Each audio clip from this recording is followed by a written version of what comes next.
And welcome back to American Skyline, the Monday edition. Now, Leslie, you've heard the phrase history repeats itself, haven't you?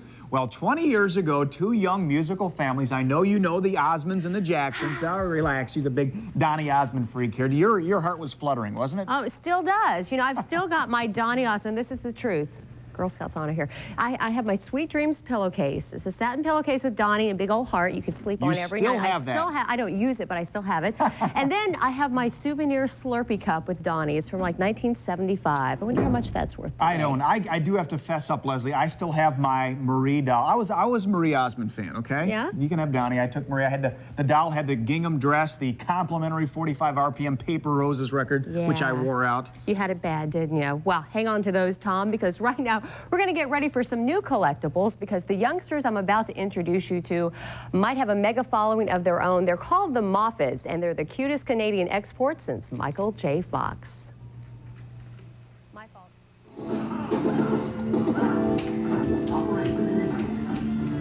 At first glance, the Moffatt brothers look like just your average 10 and 11-year-olds hanging out at the video arcade and having fun.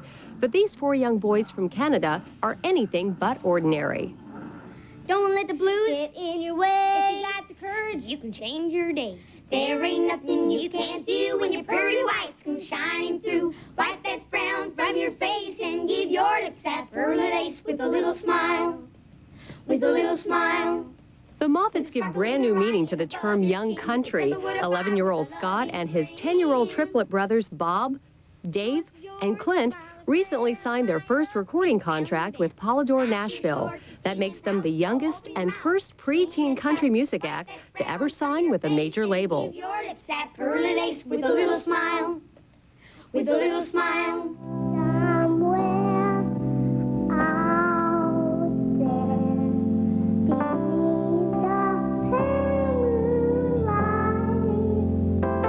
It all began 7 years ago in the boys' hometown of Victoria, British Columbia.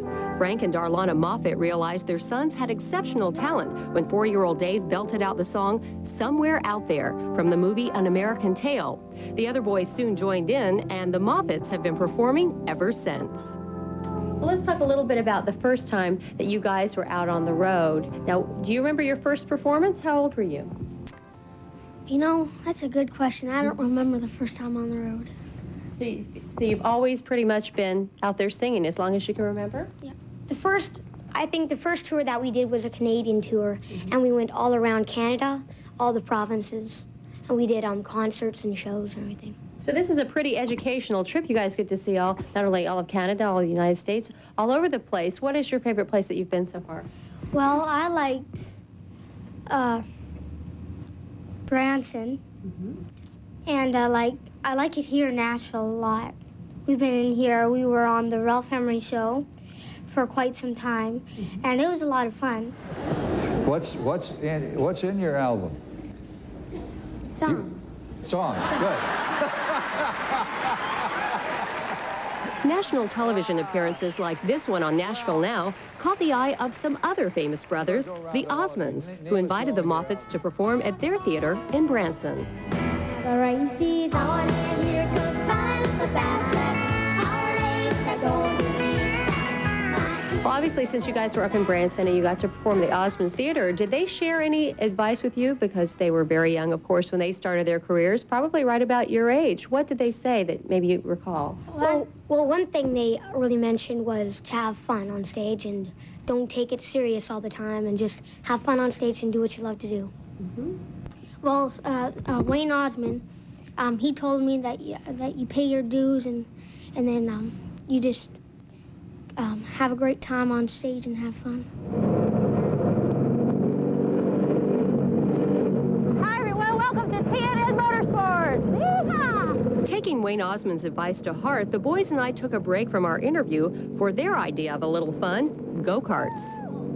When we go on the road, we'll hopefully have some time off during our concerts, and during that time we might go fishing and we'll just play sports. We'll have fun, and we also want to do a lot of performing, but we also want to have fun.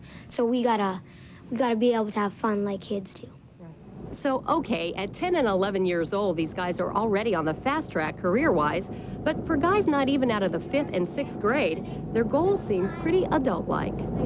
I just want to make people happy when I sing. And give your lips that pearly lace with a little smile, with a little smile, with a little smile, with a little smile.